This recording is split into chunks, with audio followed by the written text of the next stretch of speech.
Hello guys, how are you doing? So जैसा कि हमने लास्ट एपिसोड के अंदर देखा था कि हु यू हाउ आ चुका होता है इस वेयर हाउस के अंदर, जहां पर इन सारे लोगों को काफ़ी ज़्यादा ख़तरनाक तरीके के रेयर एलिमेंट देखने के लिए मिले थे।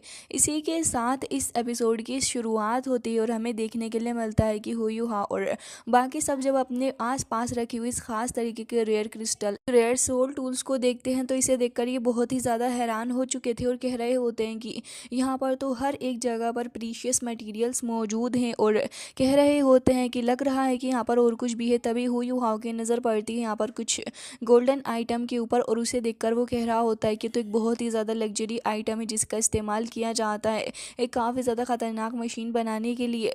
तभी यहाँ पर हु यू हाउ कहने लगा होता है कि तो बहुत ही सारा है। तभी श्याओ श्याओ कह रही होती है कि हाँ, और इससे हमें काफ़ी बड़ा प्रॉफिट मिलेगा।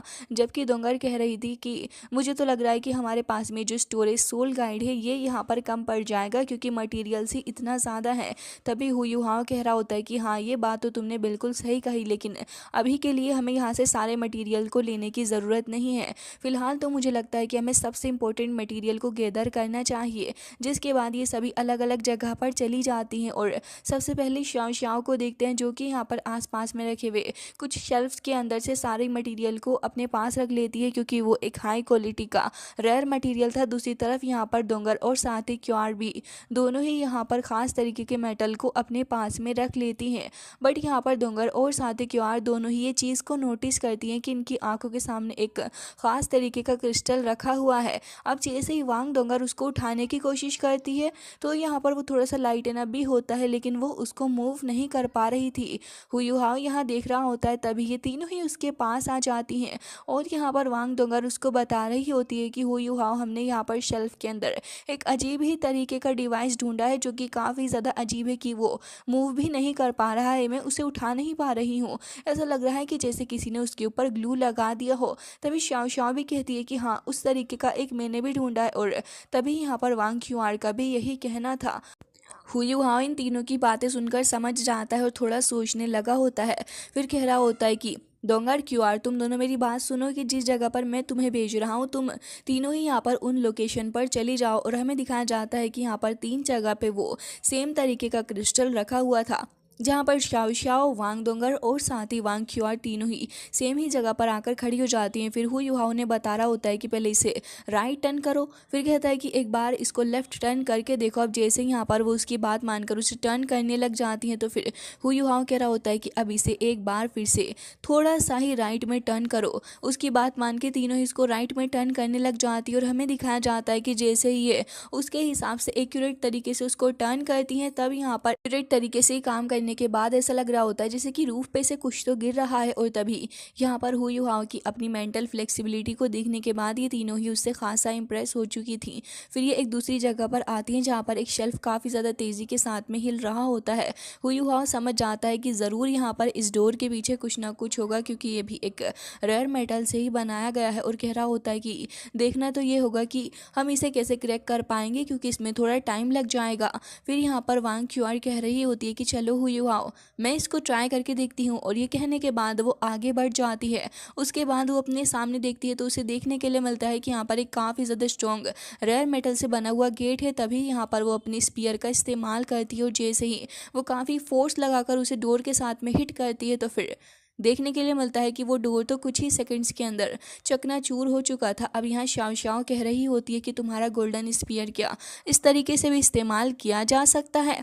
तभी यहाँ पर वांग क्यूआर उसको बताने लग जाती है कि हाँ बिल्कुल, इसका इस्तेमाल किया जा सकता है क्योंकि इस गोल्डन ड्रैगन स्पीयर के अंदर जो एसेंस ऑफ लाइफ है वो कंटेन हुआ हुआ है, जिसके चलते मेटल की वर्टिलिटी को अपने अंदर सक कर सकता है। जिसके बाद वो बता रही होती है कि यहाँ पर एक बार अगर मेटल की जो वर्टिलिटी है उसको सक कर लिया जाए तो वो डेफिनेटली ड्रेन हो ही जाता है। फिर ये लोग आ जाते हैं अंदर के एरिया के अंदर और यहाँ पर देखने के बाद तो ये लोग और भी ज़्यादा चौंक चुके होते हैं क्योंकि यहाँ पर सन एंड मून एम्पायर के ढेर सारे बॉक्सेस रखे हुए थे और एक काफ़ी ज़्यादा खतरनाक सी कैनन भी यहाँ पर मौजूद थी। हु युहाओ कह रहा होता है कि ये जो जगह है वो एक बहुत ज़्यादा खतरनाक fast killing soul cannon guide से है, यहाँ पर उसका ऑरा भी मुझे फील हो रहा है। जिसके बाद ये लोग थोड़ा और आगे बढ़ते हैं इन्वेस्टिगेट करने के लिए, तो फिर इन्हें देखने के लिए मिलता है कि यहाँ तो काफ़ी सारा सामान है। तभी हु युहाओ कह रहा होता है कि डोंगर तुम जाओ और एग्जिट वाले एरिया को गार्ड करो। उसके बाद वो सभी को इशारा करता है, तो फिर धीरे धीरे करके ये यहाँ पर आने लगे होते हैं। शाओ शाओ कह रही होती है कि हु युहाओ यहाँ पर शेल्फ के अंदर जितने भी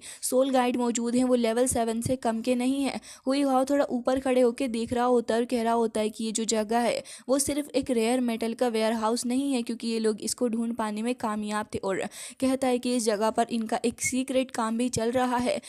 हु युहाओ को वांग डोंगर की आवाज़ सुनने के लिए मिलती है और वो जैसे ही उसके पास आता है तो वांग डोंगर की जो आंखें थी वो बहुत ही ज़्यादा भरी हुई होती हैं और वो थोड़ी उदास भी नज़र आ रही थी। फिर वो पलट जाती है और हु युहाओ से कह रही होती है कि हु युहाओ ये देखो। और हमें देखने के लिए मिलता है कि यहाँ पर ये तो एक काफ़ी ज़्यादा खतरनाक रोलिंग आइसलैंड एलिमेंट बॉम्ब है, जो कि यहाँ पर पास्ट से भी इन लोगों से रिलेटेड है। और इसे दिखाकर वो कह रही होती है कि देखो हु युहाओ। अब हमें उसके बाद पास्ट का सीन दिखाया जाता है और इस एलिमेंटल बॉम्ब को देखने के बाद हु युहाओ खुद भी शॉक हो गया था, क्योंकि पास्ट में यहाँ पर एक काफ़ी ज़्यादा खतरनाक इविल सोल मास्टर ने इसी तरीके के एक रोलिंग आइसलैंड एलिमेंट का इस्तेमाल करते हुए इस बॉम्ब के थ्रू काफ़ी सारे सीनियर्स को ख़त्म किया था। और यहाँ पर उसने सभी को धमकी भी दी थी कि तुम भले ही कितने ही ज़्यादा स्ट्रॉन्गेस्ट क्यों ना हो जाओ, लेकिन इस सोल आइसलैंड एलिमेंटल बॉम्ब के सामने तुम लोग कुछ भी नहीं हो। उसने ढेर सारे सीनियर्स को ख़त्म किया था और जिसके बाद अब हु युहाओ को भी सारी चीज़ें फेस करनी पड़ी थी। और प्रेजेंट में जैसे ही हु युहाओ इस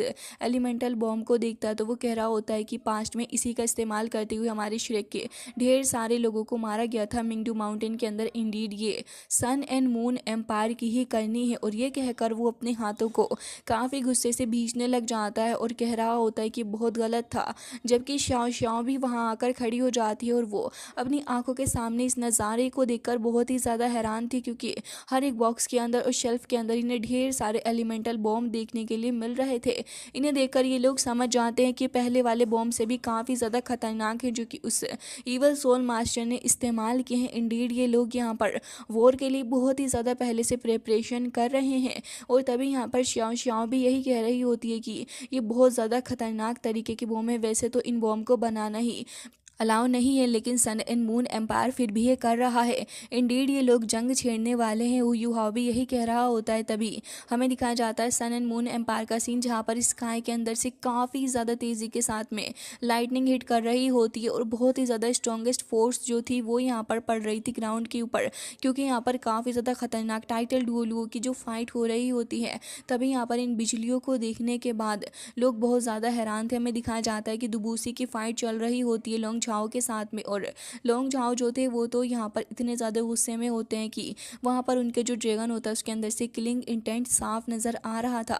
तभी यहाँ पर अपने दुबूसी कहने लग जाते हैं कि तुम यहाँ पर पहले से ही काफ़ी ज़्यादा खतरनाक 99 लेवल ऑफ डुओलुओ पे हो, जबकि मैं और मेरा फ्रेंड दोनों ही 98 डुओलुओ पे हैं। तो फिर ये बात तुम याद रखना कि तुम हमारा सामना नहीं कर पाओगे। जबकि लोंग झाओ यहाँ पर इन दोनों को ही सामने देखने के बावजूद भी बिल्कुल भी हेजिटेट नहीं कर रहे थे फाइट के लिए और यहाँ पर सामने खड़े हुए होते हैं। जबकि हमें दिखाया जाता है कि मास्टर जुआन जी भी यहाँ आगे बढ़ रहे होते हैं और कह रहे होते हैं कि मैं दुबूसी दोनों ही यहाँ पर स्टक है 98 लेवल पे काफ़ी टाइम से, और अब लग रहा है कि समय आ चुका। और ये कहते हुए वो अपनी बीस्ट फॉर्म में काफ़ी ज़्यादा तेज़ी के साथ में भागते हुए आगे बढ़ रहे थे। जबकि यहाँ पर लोंग झाओ भी ऐसे ही खड़े हुए होते हैं, क्योंकि लोंग झाओ आराम से इनका सामना कर सकते थे। क्राउन प्रिंस भी ये सब कुछ अपनी आंखों के सामने दिख रहा होता है। तभी वहाँ पर एक सोल्जर आ गया था। तभी यहाँ पर वो उसको ऑर्डर लगा देता है कि जाओ जाकर यहाँ पर अपने जितने भी टाइटल लेवल के डुओलुओ हैं पैलेस के अंदर, उनको कहो कि जाकर यहाँ पर अपने सीनियर ड्रैगन डिस्ट्रॉयर के साथ में फाइट करेंगे। और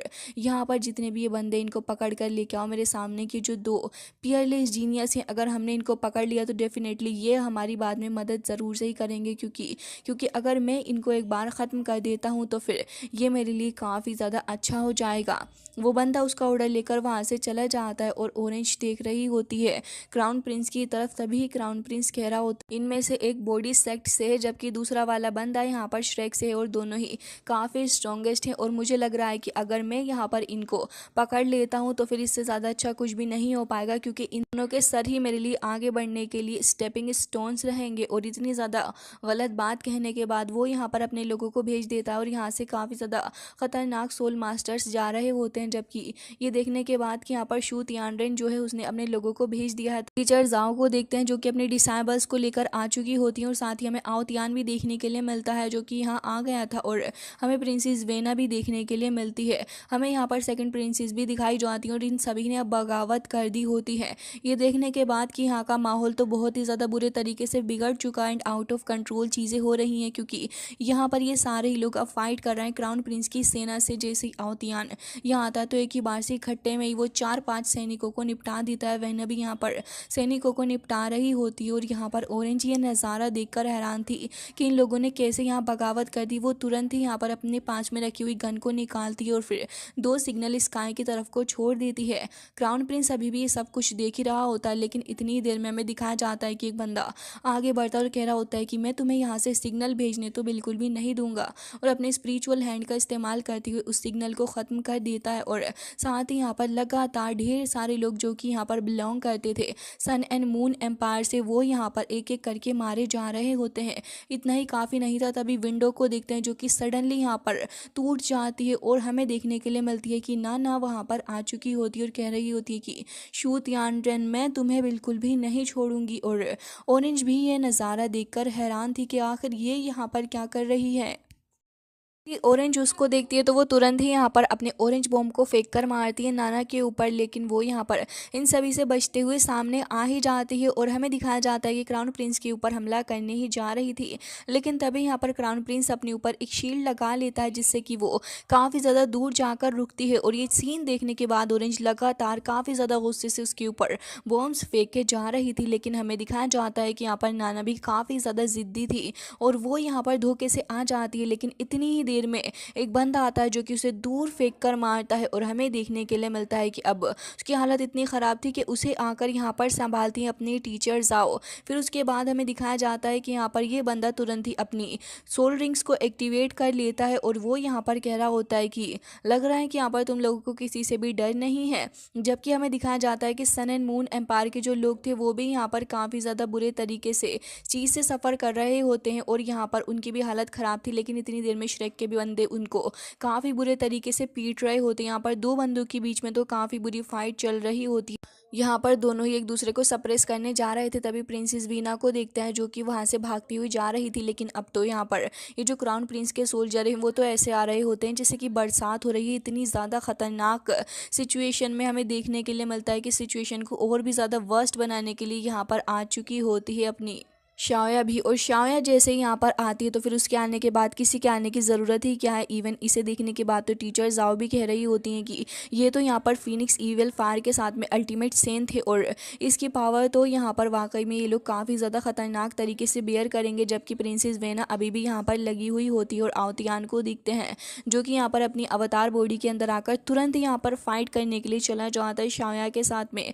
लेकिन यहाँ पर शाया का सिर्फ एक ही पंच काफ़ी था उसको दूर पलटने के लिए, जबकि वो एक बार फिर से भाग कर आता है और लगातार दोनों एक दूसरे के ऊपर अपनी किक मार के अटैक करने की कोशिश कर रहे होते हैं। लेकिन यहाँ पर इससे भी कुछ फ़ायदा नहीं होता। तभी वो अपना वेपन निकाल लेता है और हमें देखने के लिए मिलता है कि हमला करता है शाया के ऊपर, जबकि शाया जो थी वो यहाँ पर दूर को हट जाती है और हमें देखने के लिए मिलता है कि वो गुस्से से चारों ही तरफ यहाँ पर फायर लगाती है और साथ ही हमें उसके फायर विंग्स भी देखने के लिए मिलते हैं। फिर वो उन्हीं विंग्स के थ्रू ऊपर की तरफ उठकर जाती है और इस बार वो इस्तेमाल करती है blood flame piercing the clouds नाम की एक टेक्निक को, जिससे कि वो यहाँ पर काफ़ी ज़्यादा खतरनाक तरीके से चारों ही तरफ को फायर को भेज रही होती है। जबकि ये देखने के बाद आवतियान तुरंत ही अपनी harmony between man and nature नाम की टेक्निक का इस्तेमाल करता है, जिससे कि वो यहाँ पर अपने वेपन को बहुत ही ज़्यादा पावर के साथ में उठाकर तुरंत ही शाया की तरफ को हिट करता है। जबकि शाया से कुछ देर तक रोक के फिर तुरंत ही यहाँ पर आवतियान को पीछे फेंक कर मारती है। हमें दिखाया जाता है कि यहाँ पर अब टीचर भी फाइट कर रहे होते हैं इस बंदे के के साथ में। और ये सारा ही नज़ारा देखने के बाद में क्राउन प्रिंस तो बहुत ही ज़्यादा सेटिस्फाइड नज़र आ रहा होता है, लेकिन शाया को दिखाया जाता है जो कि अभी भी काफ़ी ज़्यादा गुस्से से भरी हुई थी और अब अपना बदला लेने के लिए वो तुरंत ही क्रिएट करती एक बहुत ज़्यादा खतरनाक ब्लैक रॉक डिस्ट्रक्टिव बॉल जो कि यहाँ पर फॉर्म हो जाती काफ़ी ज़्यादा खतरनाक से फिनिक्स के अंदर। और अब यहाँ पर लगातार चारों ही तरफ फायर फैल रही होती है, कुछ इस तरीके से जैसे कि फायर की बरसात यहाँ पर हो रही हो। इस नज़ारे को देखने के बाद सेकंड प्रिंसेस को भी थोड़ी इंटरनल इंजरी होती है और वो कह रही होती है कि वाकई में काफ़ी ज़्यादा टेरिफाइंग फोर्स का इस्तेमाल कर रही है। इतनी देर में प्रिंसेस वीना अपने पास में रखा हुआ लोटस पैंथम सिल्वर निकाल लेती है, जिसके इस्तेमाल से वो अपने लोगों को प्रोटेक्ट कर रही थी। लेकिन यहाँ पर क्राउन प्रिंस के जितने भी सोल्जर्स होते हैं वो तो बहुत ही ज़्यादा खुश नज़र आ रहे थे, क्योंकि अब बैटल उन्हीं के साइड में था। जबकि क्राउन प्रिंस कह रहा होता है कि छोटी छोटी नन्ही नन्ही आंट्स यहाँ पर आई हुई हैं अपनी खुद की मौत को दावत देते हुए। अब यहाँ पर प्रिंसेस वीना जो थी वो खड़ी हुई होती है, लेकिन इतनी देर में पीछे से कुछ तो धमाका उसको देखने के लिए मिलता है। टीचर जाओ को देखते हैं जो कि यहाँ पर खड़ी थी और इस बार वो अपनी पावर्स को एक्टिवेट करती है, तो हमें उसकी सोल रिंग्स देखने के लिए मिलती हैं जो कि काफ़ी ज़्यादा डोमिनेटिंग वेनर में वहाँ पर आती है। जैसे ही टीचर अपना एक कदम आगे बढ़ाती है तो हमें दिखाया जाता है कि यहाँ पर ग्राउंड पर भी क्रैक्स पड़ चुके थे। फिर वो अपनी 8 सोल स्किल का इस्तेमाल करती है, एक बीम लाइक लाइटनिंग स्काई को जाकर हिट करती है, फिर वो चारों ही तरफ फैलने लगी थी। फिर टीचर कह रही होती है कि आज मैं हेवन एंड अर्थ की विल को फॉलो करूंगी। और ये कहने के बाद जैसे ही वो यहाँ पर एक काफ़ी ज़्यादा खतरनाक यिन एंड यान नाम की एक फॉर्मेशन को सेटअप करती हैं, तो फिर यहाँ पर इस फॉर्मेशन से सारे ही लोग इसकी चपेट में आ रहे थे। तभी वो बंदा वहाँ से भागने की कोशिश कर रहा होता है, तभी श्रेक के टीचर उसको पकड़ के रोक लेते हैं। हालांकि वो भी काफ़ी इंजर्ड थे और बाकी सारे जितने भी लोग थे वो भी इससे अफेक्ट हो रहे होते हैं। टीचर जाओब इसको और भी ज़्यादा छोटा करने लगी होती हैं, जिससे कि सारा ही असर यहाँ पर पड़ रहा होता है क्राउन प्रिंस के ऊपर। लेकिन यहाँ पर ऑरेंज अपनी डेडिकेशन दिखाती है उनकी तरफ और वो तुरंत उनको बचाने के लिए उनके साइड भी हो गई थी। लेकिन तभी हमें काफ़ी हैरान करने वाली चीज़ देखने के लिए मिलती है। क्राउन प्रिंस तुरंत ही उठ के खड़ा हो जाता है, उसकी लेग के अंदर हमें एक खास तरीके का मैकेनिज्म की एक छोटी सी झलक दिखाई जाती है। वो उठकर खड़ा हो गया था और तुरंत ही यहाँ पर ऑरेंज को अपने पास में खड़ा कर लेता है। फिर यहाँ पर इसे देखने के बाद अपनी ऑरेंज काफ़ी हैरानी से पूछ रही होती है कि क्राउन प्रिंस क्या आप खड़े भी हो सकते हैं। तभी यहाँ पर टीचर जैसे ही अपनी एक चुटकी बजाती है तभी एक बहुत ज़्यादा बड़ा सा ब्लास्ट यहाँ पर हो जाता है और चारों ही तरफ हमें फायर देखने के लिए मिलती है जो कि बहुत ज़्यादा डोमिनेटिंग मैनर के अंदर वहाँ पर फैल रही थी। हालांकि यहाँ पर कुछ देर के लिए और अगर क्राउन प्रिंस उस जगह पर रहता तो डेफिनेटली उसकी डेथ हो जाती, बट वो अनफॉर्चुनेटली उस जगह से बाहर निकल के आ चुका था। काफ़ी सारे लोग टीचर के इस अटैक के बाद इससे अफेक्ट हुए थे, लेकिन यहाँ पर श्रेक के डिसाइबल ने अपनी तरफ एक शील्ड लगा ली थी जिससे कि वो खुद को और बॉडी सेक्ट के लोगों को बचा पाए।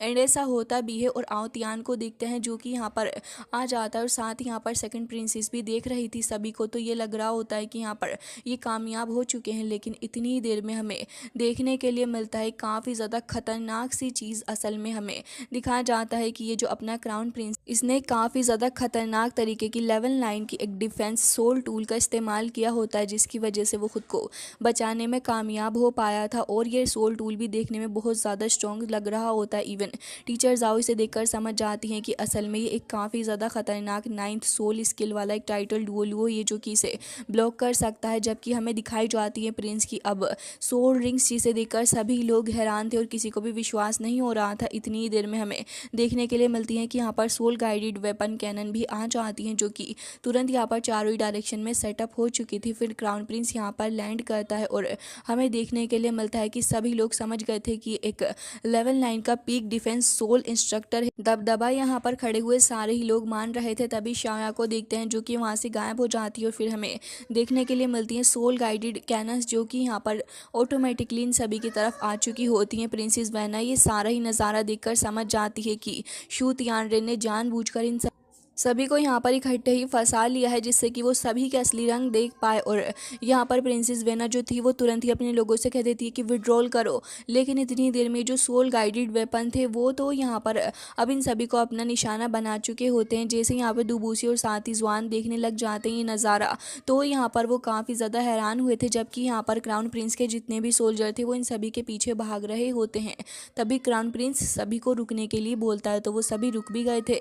जिसके बाद हमें दिखाया जाता है कि अब जब यहाँ पर सिचुएशन थोड़ी ख़राब हो चुकी है तभी दुबूसी कह रहे होते हैं कि मैं अगर यहाँ पर आज मर भी गया तब भी तुमसे बदला तो ज़रूर से ही लेकर आऊँगा। और ये कहने के बाद तो वो तुरंत ही वहाँ से काफ़ी ज़्यादा फास्ट तरीके से आगे बढ़ते हैं और हमें दिखाया जाता है कि लॉन्ग झाओ का जो ड्रैगन था वो भी वहाँ पर मौजूद होता है। दुबूसी आगे बढ़ते हैं और हमें एक बार फिर से स्काई के अंदर से लगातार काफ़ी ज़्यादा शौक देखने के लिए मिलता है, जिसे देखने के बाद लोग बहुत ही ज़्यादा डर रहे होते हैं। अब इतने सारे अटैक्स के बावजूद भी ये लॉन्ग झाओ का कुछ भी नहीं बिगाड़ पा रहे होते। तभी ये सब कुछ देखने के बाद तो अब यहाँ पर अपने जुआन जो थे वो कह रहे होते हैं कि सिचुएशन एक्सट्रीमली डेंजरस हो चुकी थी, वो आगे फाइट को कंटिन्यू नहीं करना चाहते थे।